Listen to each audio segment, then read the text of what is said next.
ఒక చిన్న గ్రామంలో అర్జున్ అనే అబ్బాయి ఉండేవాడు. అతను పొట్టిగా ఉండేవాడు. అందుకే గ్రామంలోని చాలామంది అతన్ని చూసి నవ్వేవారు.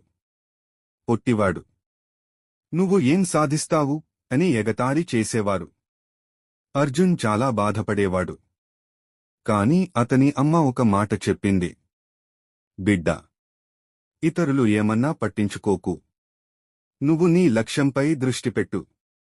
దేవుడు నీ కష్టానికి తప్పకుండా ఫలితం ఇస్తాడు. ఆ రోజునుంచి అర్జున్ ఎవరితోనూ గొడవపడలేదు.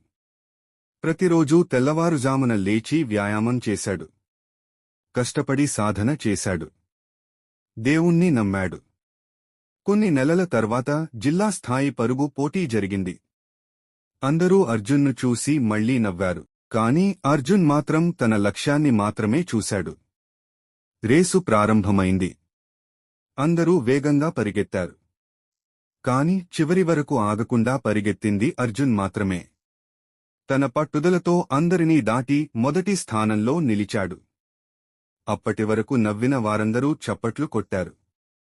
అర్జున్ నవ్వుతూ ఒక మాట చెప్పాడు. మనల్ని ఎవరైనా తక్కువగా చూసినా బాధపడకండి.